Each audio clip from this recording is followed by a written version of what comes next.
Saudara-saudari, adik-adik, Bapak Ibu, para sahabat Yesus di Paroki Santo Yosef Medari dan di Stasi Santo Thomas Yegan, dan juga para sahabat Yesus dimanapun Anda berada, marilah kembali kita belajar ilmu sejati pada hari Kamis tanggal 29 April tahun 2021. Bersama dengan gereja kita memperingati peringatan wajib Santa Katarina dari Siena. Marilah kita mengawali belajar ilmu sejati kita dengan berdoa. Dalam nama Bapa, Putra, dan Roh Kudus. Amin. Ya Allah, Engkau mengobarkan hati Santa Katarina dengan kasih ilahi setiap kali ia merenungkan sengsara Kristus dan melayani gerejamu. Semoga berkat doa dan permohonannya, umatmu yang dipersatukan dengan misteri Kristus selalu bersuka cita memandang kemuliaannya dengan pengantaran Yesus Kristus Putramu Tuhan kami, yang bersama dengan Dikau dalam persatuan Roh Kudus, hidup dan berkuasa Allah sepanjang segala masa.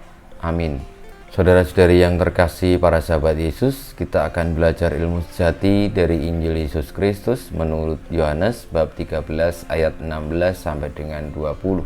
Dalam perjamuan malam terakhir, Yesus membasuh kaki para muridnya. Sesudah itu ia berkata, "Aku berkata kepadamu, sesungguhnya seorang hamba tidaklah lebih tinggi daripada tuannya, ataupun seorang utusan daripada dia yang mengutusnya. Jikalau kamu tahu semua ini, maka berbahagialah kamu jika kamu melakukannya. Bukan tentang kamu semua aku berkata, aku tahu siapa yang telah kupilih, tetapi haruslah genap nas ini. Orang yang makan rotiku telah mengangkat tumitnya terhadap aku. Aku mengatakannya kepadamu sekarang sebelum hal itu terjadi, supaya jika hal itu terjadi, kamu percaya bahwa akulah dia. Aku berkata kepadamu, sesungguhnya barang siapa menerima orang yang kuutus, ia menerima aku, dan barang siapa menerima aku, ia menerima dia yang mengutus aku." Demikianlah Injil Tuhan kita. Terpujilah Kristus. Saudara-saudari yang terkasih, Tuhan Yesus bersabda, "Aku berkata kepadamu, sesungguhnya barang siapa menerima orang yang kuutus, ia menerima aku, dan barang siapa menerima aku, ia menerima dia yang mengutus aku."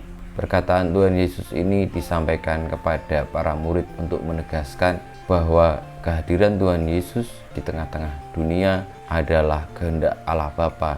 Tuhan Yesus diutus oleh Bapa untuk mewartakan karya keselamatannya. Apa yang disabdakannya adalah sabda Allah sendiri. Apa yang dikerjakannya adalah pekerjaan Allah sendiri. Orang-orang seringkali tidak mengerti dan tidak percaya karena Yesus adalah manusia biasa, tetapi dari pekerjaan-pekerjaannya kita mengenali dan percaya bahwa itu adalah kehadiran nyata Allah di tengah-tengah kita.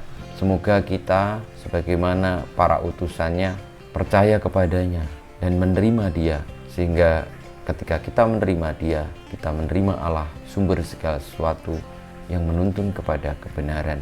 Kenapa itu perlu untuk dinyatakan? Karena jika kita tidak mengerti, maka kita tidak akan sampai kepada Allah sendiri. Namun jika kita mengerti dan tahu lalu percaya, maka kita akan menuju kepada Allah dan tidak terlepas darinya. Semoga kita semua orang-orang yang menerima utusan Kristus, yakni para rasul dan penggantinya, yang kita temukan di dalam gereja, di dalam orang-orang kudus, pun dituntun untuk juga menjadi utusannya, mewartakan karya kasih kepada siapapun juga. Karena itu semua bukan dari siapapun, tetapi sumbernya, pusatnya adalah Allah sendiri. Sebagaimana ditegaskan oleh Tuhan Yesus, bahwa siapapun yang menerima Tuhan Yesus, ia menerima Allah, sumber segala sesuatu, Allah Bapa yang mengutus Tuhan Yesus.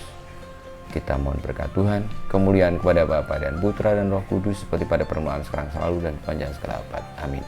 Ya Yesus, jadikanlah hati kami seperti hatimu. Tuhan bersamamu dan bersama rohmu, kita semua hidup kita, perjuangan kita untuk percaya kepada gereja yang diutus oleh Tuhan Yesus, pada para rasulnya, dan akhirnya kepada sejarah keselamatan yang hadir juga di dalam diri para kudus, senantiasa dibimbing, dilindungi, diberkati oleh Yang Maha Kuasa, Bapa, Putra, dan Roh Kudus. Amin.